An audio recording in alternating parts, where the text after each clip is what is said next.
નમસ્કાર, કોમોડિટી લાઈવમાં આપનું સ્વાગત છે અને કોમોડિટી બજારની ગતિવિધિની ચર્ચા કરવા હાજર છું હું જર્નાલ કંટી। તો સૌપ્રથમ નજર કરી લઈએ કોમોડિટીઝને લગતી હેડલાઇન્સ પર।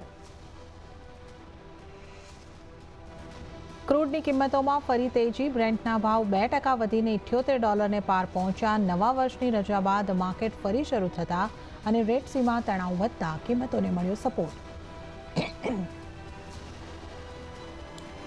સોના ચાંદીની ચમક યથાવત, કોમેક્સ ઉપર સોનું $2069 ઉપર આવ્યું। ચાંદીમાં પણ પોઝિટિવ કામકાજ, સેફ હેવન બાઇંગનો મળી રહ્યો છે સપોર્ટ। ગુજરાતમાં ઘઉંના વાવેતરમાં માત્ર 4%નો ઘટાડો, ચણા 18% ઘટ્યા। તમામ શિયાળુ પાકોનું વાવેતર થયું પૂર્ણ, ગત વર્ષથી 2% જ વધ્યું વાવેતર। અને સોયા તેલની ટેરિફ વેલ્યુ $33 ઘટી $979 પ્રતિ ટન પહોંચી, જોકે પામ ઓઇલની ટેરિફ વેલ્યુ રહી સ્થિર।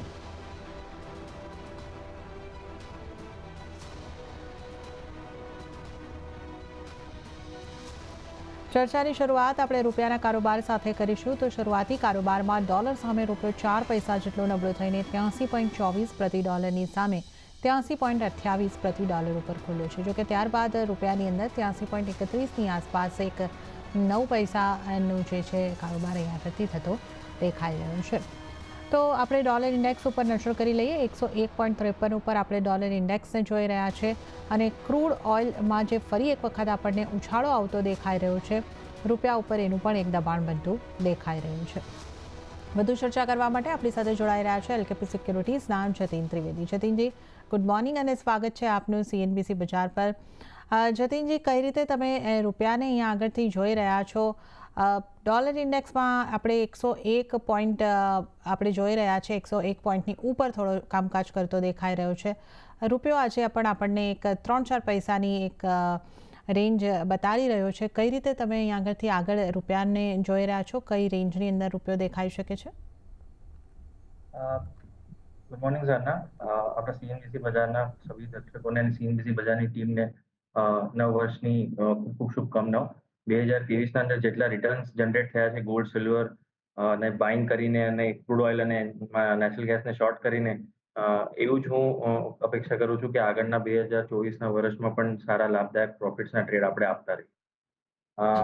તો coming back to the question, રૂપિયાની જે મોમેન્ટમ હમણાં છે થોડીક વીકનેસની જે કન્ટિન્યુડ છે, બિકોઝ ડોલર ઇન્ડેક્સ ક્યાંય ને ક્યાંય થોડોક સપોર્ટ લેતો જોવા મળી રહ્યો છે। 101.20, 101.30ના પાસે એક સ્ટ્રોંગ સપોર્ટિવ મેજર છે અહીંયા ડોલર ઇન્ડેક્સના પાસે। ક્યાંય ને ક્યાંય જોવા જઈએ તો જે ઓલ ઇમ્પોર્ટન્ટ US ઇન્ટરેસ્ટ રેટનું જે એન્ટિસિપેશન જે છે એ હવે કિક ઇન થઈ જાય છે, બિકોઝ વી હેવ એન્ટર્ડ 2024 નાઉ।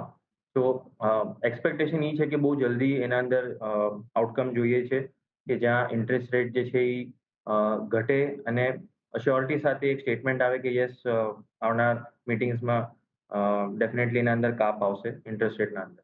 તો that is what the market is trying to anticipate. અને જો જરાક પણ એના અંદર ડિલે થઈ જાય છે તો માર્કેટે ઘણું બધું વસ્તુઓ પ્રાઇઝિંગ કરી છે, તો એ પાછું ફોલ બેક થઈ શકે છે। By that I mean dollar ઇન્ડેક્સના અંદર તમને પાછું એક અપસાઇડ સ્પાઇક જોવા મળી શકે છે।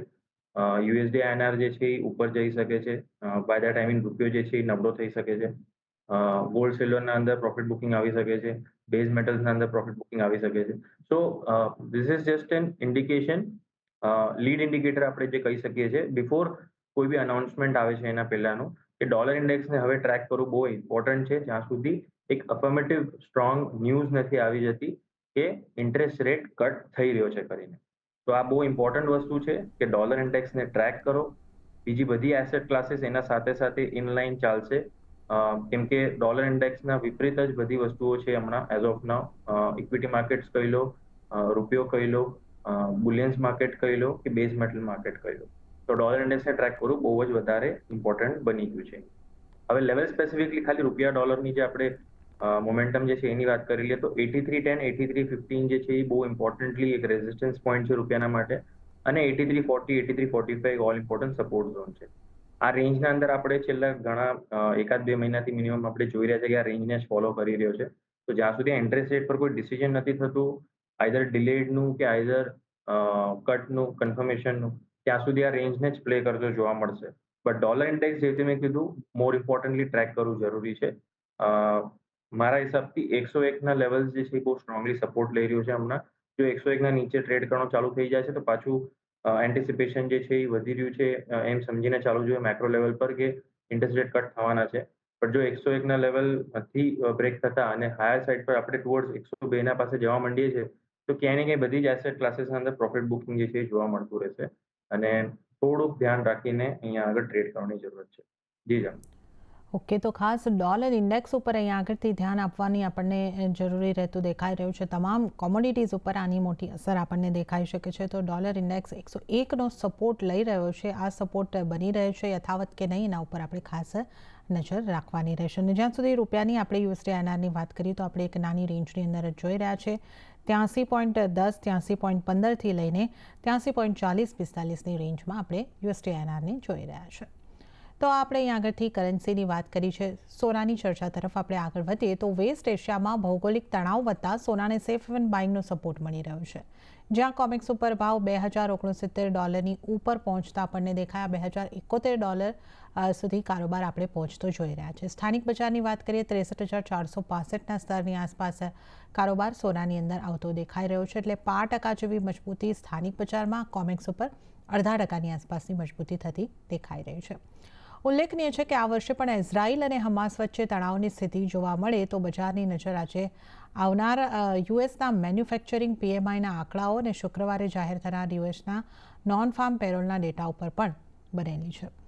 તો આ તમામ ડેટાઓની ઉપર તો આપણે ખાસ નજર રાખવાની જ છે. પણ જતીનજી, જે રીતે આપણે ગયા વર્ષની અંદર જોયું, સોનાએ ખૂબ સારું રિટર્ન આપ્યું છે અને સોનું જે છે એ આની શરૂઆત 2024 માટે પણ એક પોઝિટિવિટી સાથે થતી દેખાઈ રહી છે.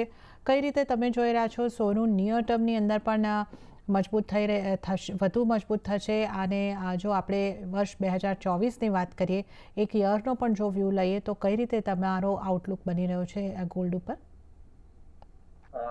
જે રીતે મેં સૌથી પહેલા એક વાત કરી, મોર ઇમ્પોર્ટન્ટલી હમણાં હવે ડોલર ઇન્ડેક્સને ટ્રેક કરવું બહુ જ વધારે જરૂરી છે. જો બ્રોડલી એક કન્સેન્સ આપણે એક વ્યૂ પોઈન્ટ બનાવીને ચાલી તો યસ, ગોલ્ડ ક્યાંય ને ક્યાંય ટ્રેન્ડ જે છે એ કન્ટિન્યુડ જ રાખશે પોતાનું MCX પર અને કોમેક્સ પર બે જગ્યા પર. બીકોઝ બ્રોડલી જોવા જઈએ તો ડોલર ઇન્ડેક્સની મોમેન્ટમ જે છે એ ડાઉન સાઇડની કન્ટિન્યુડ છે. બટ ઇમિડિયેટ બેઝિસ પર અને ક્યાંય ને ક્યાંય જે ઇમ્પેક્ટ કરી શકે છે ગોલ્ડને આગળ ચાલતા એક નેગેટિવ ટ્રેક્શન આપી શકે છે એ છે ડોલર ઇન્ડેક્સ.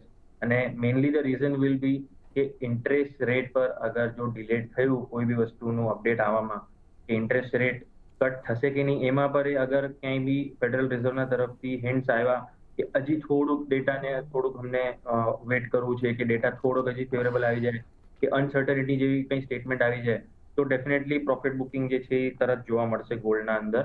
અને જો જ્યાં સુધી કન્ફર્મેશન સ્ટ્રોંગલી નથી આપતા કે નેક્સ્ટ ઇન્ટરેસ્ટ મીટિંગના અંદર ઇન્ટરેસ્ટ રેટ કટ થશે by this much numbers, whatever એ લોકો કમ્ફર્ટેબલ હોય, પણ કન્ફર્મેશન આપી દે છે વિધાઉટ બીંગ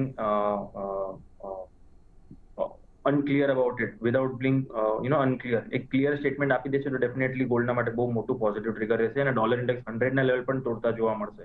અને ગોલ્ડ પણ આપણને પાછું અહીંયાથી 2125-2150 સુધીના લેવલ્સ પણ પાર થતો જોવા મળશે કોમેક્સના અંદર. બટ એક જ ડર જે મેં તમને કહ્યું છે એ જ માર્કેટના અંદર છે કે સ્ટેટમેન્ટ જે છે એ ક્લિયર હોવું જોઈએ અને ક્લિયર કટ ઇન્ડિકેશન હોવી જોઈએ, ફોરકાસ્ટ હોવું જોઈએ કે આટલું કટ થવાનું છે અને નેક્સ્ટ મિટિંગમાં કે જે બી મિટિંગમાં થવાનું છે એનું ઇન્ડિકેશન હોવું જોઈએ. બીકોઝ માર્કેટ જે છે હમણાં જે છે એ પ્રાઇઝિંગ કરી રહ્યું છે ઇમિડિયેટ બેસિસ પર in the first couple of months કે ફર્સ્ટ કપલ ઓફ મીટિંગ્સના અંદર જ ઇન્ટરેસ્ટ રેટ કટ થવું જોઈએ. જો એ નહીં થાય તો ડેફિનેટલી પ્રોફિટ બુકિંગ આવશે. તો એના માટે જ લેવલ સ્પેસિફિકલી સ્પીકિંગ થોડુંક અહીંયાથી ધ્યાન રાખવાની જરૂરી છે. As of now technically structure સારું છે. 2050ના ઉપર જ્યાં સુધી ઇન્ટરનેશનલ ગોલ્ડ, કોમેક્સ ગોલ્ડ ટ્રેડ કરે છે ત્યાં સુધી મને ઘણું સારું જ લાગી રહ્યું છે હમણાં તો પ્રાઇસ વાઇઝ, અને માઇનર ડિપ્સ પર બાઇંગની જ સલાહ રહેશે. MCX પર એનું વર્ણન જોઈ લઉં હું તો 60,000 એક સ્ટ્રોંગ સપોર્ટિવ ઝોન છે. જ્યાં સુધી 63 ઉપર ટ્રેડ કરે છે ત્યાં સુધી બાય ઓન ડિપ્સનો અપ્રોચ રાખો. 64 સુધીના ટાર્ગેટ્સ રાખો. 64 એક સ્ટ્રોંગ હર્ડલ છે. તો 63,300, 63,250 પાસે હું કમ્ફર્ટેબલ છું બાઇંગના માટે.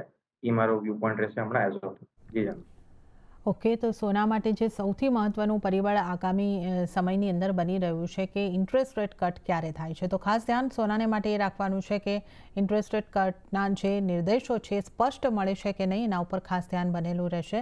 અને જો એ જ રીતે અપેક્ષિત રીતે ઇન્ટરેસ્ટ રેટ કટ આવે છે અને એ જ દિશામાં સંકેતો મળે છે તો સોનાની અંદર તેજી થઈ શકે છે. અને જો એમાં કોઈ ચેન્જ આવે છે તો પછી આપણે સોનાની અંદર દબાણ આવતું જોઈ શકીએ છીએ. તો આપણે એક વ્યૂ ખાસ સોના ઉપર લીધો છે અને હાલની પરિસ્થિતિમાં પોઝિટિવ આપણને આઉટલુક બનતો દેખાઈ રહ્યો છે. 63,000ની આસપાસ ખરીદી કરીને ચાલો 64,000ના ટાર્ગેટ માટે. તો આ એક સોનાને ઉપર તમારા માટે વ્યૂ આપણે જતીનજીનો લીધો છે. હવે ચાંદીની પણ આપણે વાત કરી લઈએ. ચાંદીમાં પણ પોઝિટિવ કારોબાર છે. અહીં વૈશ્વિક બજારમાં $24 પાસે કારોબાર રહ્યો છે, તો સ્થાનિક બજારમાં 74,696 સુધી કિંમતો પહોંચતી દેખાઈ રહી છે. તો 23.96 એટલે લગભગ $24 આસપાસ કોમેક્સ ઉપર કિંમતો 0.5% મજબૂતી અને MCX ઉપર 0.5% આસપાસની મજબૂતી બનવા જઈ રહી છે. જતીનજી, ચાંદીને તમે અહીં આગળથી કઈ રીતે જોઈ રહ્યા છો? ચાંદી માટે પણ આપણે આ ઇન્ટરેસ્ટ રેટ કટની જે સંભાવનાઓ છે એના ઉપર ખાસ ધ્યાન રાખવાનું રહેશે. અને આ વર્ષના પરફોર્મન્સની વાત કરીએ તો સોના કરતાં ચાંદીમાં અંડર પરફોર્મન્સ દેખાયું છે, પરંતુ 2024 માટે નિષ્ણાતો ચાંદી ઉપર ઘણા બુલિશ છે. તો આપનો કઈ રીતનો વ્યૂ બની રહ્યો છે? ડેફિનેટલી જે હિસાબથી 2023ના અંદર વોલેટિલિટી હતી, બટ ગોલ્ડના અંદર સારા અમથા ગેઇન જે છે એ રજિસ્ટર્ડ થયા છે. 15 to 17% MCX પર અને 12 to 13% કોમેક્સ પર ગોલ્ડ પર રિટર્ન્સ આવ્યા છે. બટ એના સામે સિલ્વરનું કોમ્પેરિઝન જોઈએ છે તો કોમેક્સમાં તો ઇનફેક્ટ ફ્લેટ ટુ ન્યુટ્રલ જ રહ્યું છે. જે લેવલ પર 2022ના એન્ડમાં હતું એ જ લેવલ પર 2023ના એન્ડમાં એ જ લેવલ પર બંધ થયું છે. તો કોમેક્સ પર નો રિટર્ન્સ જનરેટેડ છે. MCX પર ખાલી 5-6%નું ગેઇન્સ છે બીકોઝ ઓફ ધ રૂપી ડેપ્રિસિએશન. બટ ઓવરઓલ પર્સપેક્ટિવથી આપણે ભલે કહી દઈએ કે સિલ્વરના અંદર પર્સન્ટેજ વાઇઝ ગેઇન્સ જે છે તમને જરૂર વધારે જોવા મળશે, બટ સાથે સાથે જ વોલેટિલિટી માટે અગર તમે તૈયાર હો તો જ એ વસ્તુને તમે એક પોઝિટિવ ટ્રેક્શનથી લઈને એના અંદર હેવી પોઝિશન રાખો ગોલ્ડના કમ્પેરિઝનમાં. પણ જો અગર તમે સ્ટેબિલિટી ચાહતા હો અને સ્ટેબિલિટી ના પાસે વધારે ફોકસ રાખતા હો તો ગોલ્ડ અને સિલ્વરના અંદર હેવી વેટેજ જે છે એ ગોલ્ડને આપીને સિલ્વરને થોડુંક એના અંદર 30% વેટેજ આપીને અલોકેશનના હિસાબે 100% અલોકેશન જે બી આપો તમે બુલિયન્સ માર્કેટના અંદર એમાંથી 30% વેટેજ સિલ્વરને આપો ને 70-65% ગોલ્ડને આપો. મારું હંમેશાનું હર વખતે એ જ માનવું છે. ઇવન ધો સિલ્વરના અંદર પોટેન્શિયલ વધી જાય છે પર્સન્ટેજ વાઇઝ રિટર્ન માટે, but at the end of the day જ્યારે પ્રાઇસ રિએક્શન રિટ્રેસ થાય સિલ્વર સૌથી વધારે રિટ્રેસ. તો એક્ઝિટ ઓપોર્ચ્યુનિટી જે છે સિલ્વર બહુ ઓછી આપે છે.